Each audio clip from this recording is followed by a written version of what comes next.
Hey, how's it going, everybody? It's RC Maxfield here for the Back to 12 podcast. And in today's video, I'll be answering your questions. It's a Q&A video on everything Texas Tech men's basketball in the transfer portal, including the latest on great Osobor. You also got JT Toppin. Is there any news on the assistant head coaching front for the Red Raiders? We'll answer those questions and much, much more in today's video.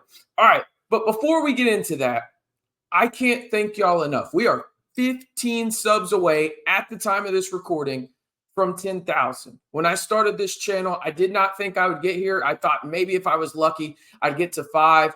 The outpouring of support for this channel has really just humbled me to my core, and I am very appreciative of each and every one of you that spend time throughout your day, and a day that is filled with who knows what, because I know everybody's busy. Just a sincere thank you, guys, to everybody that tunes in from around the country, across the world. I mean, it is nuts to see the analytics and where y'all are tuning in from. Just a sincere thank you, but y'all don't want to hear that. Let's get into today's Q&A here on the transfer portal. But before, let's lay the groundwork for the roster real quick. Just a real quick update on that. Darrion Williams, Chance McMillian, Kevin Overton. You got Federiko Federiko. You got Elijah Hawkins. You got Leon Horner, the lone high school scholarship guy.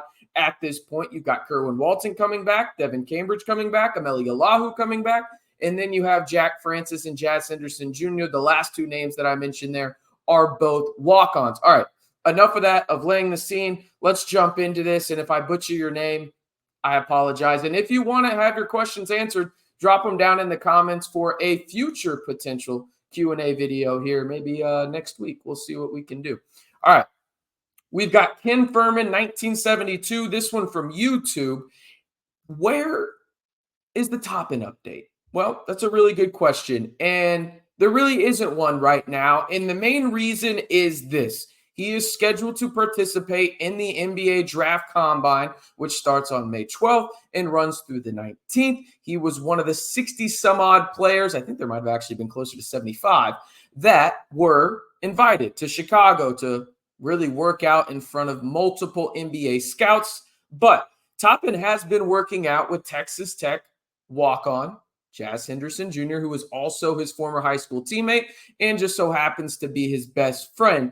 Now, Tech is still in a solid position to potentially land Toppin. The team that I think is probably going to be in the mix most heavily for him alongside Texas Tech are the likes of Texas and Kansas State, with Texas really being the most formidable opponent, I think, in the Toppin race. But we really won't know too much until he goes through the draft combine and see where his stock is. But I expect him to come back to the college route, and I think Texas Tech is in a really good position to potentially land the New Mexico transfer.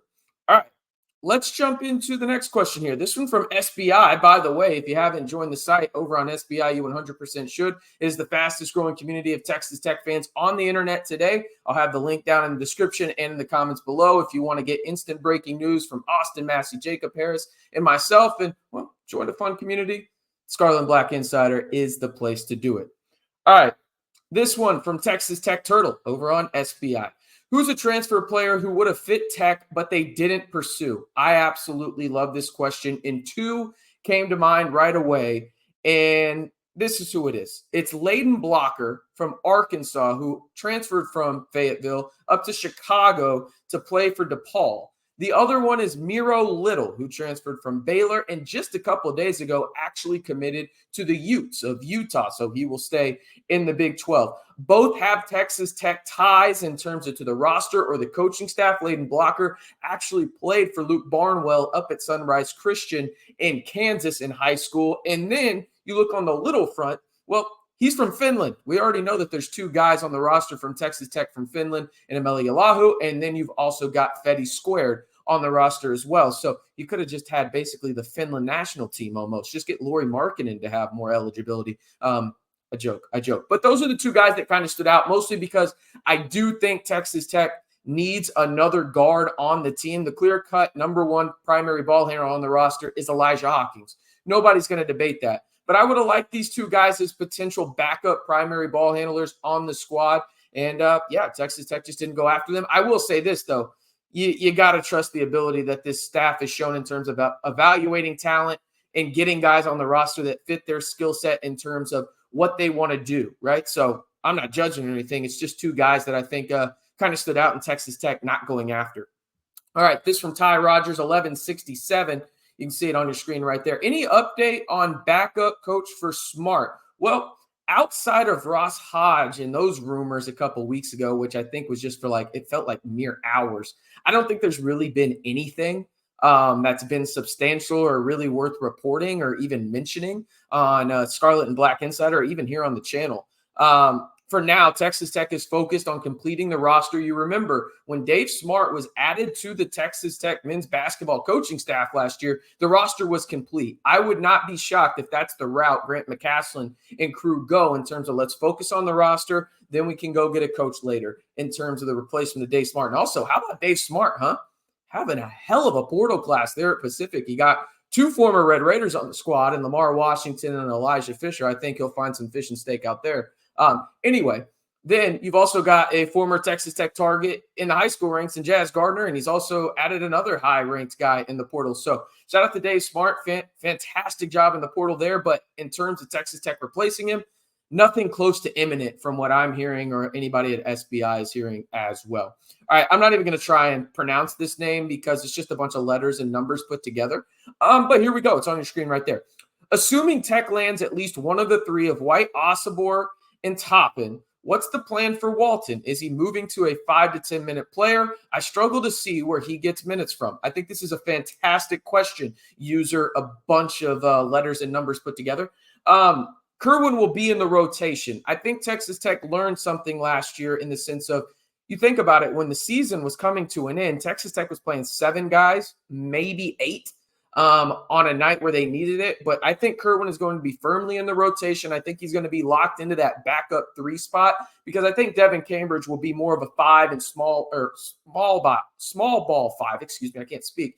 And then the 4 whenever he's healthy. Maybe the starting aspect of it depends who they land, like you said, in one of those 3. But I think that's where Kerwin ends up. And I think he ends up playing in that 10 to 15 minute range and is just an absolute sniper on the outside for the Red Raiders. So I'm not really too worried about him whatsoever in his role. I think he'll have definitely an impactful one from the bench for the Red Raiders. All right, last question here today. This is from Joseph Duncan from YouTube.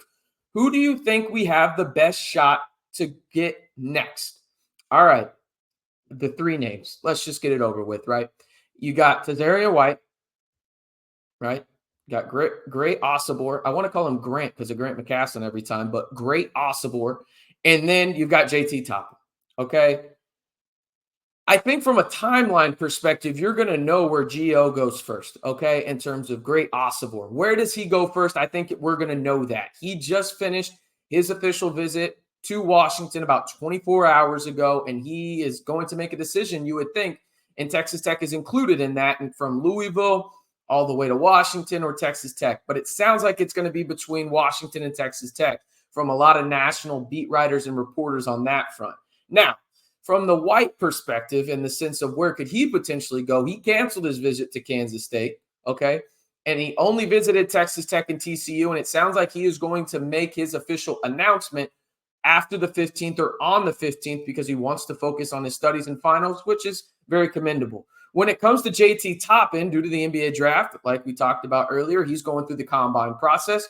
You may not know for a little while on his front. So I think when it's all said and done, I don't want to give a prediction in terms of the exact player, but I do think you're going to know Great first. Where is he going first? White second. And then maybe if Toppin accelerates his process, he could be in front of White there. But I think it's going to go Osobor commits first, White and Toppin. Where do they commit? I mean, Osobor has been radio silent. I believe White will be between TCU and Texas Tech.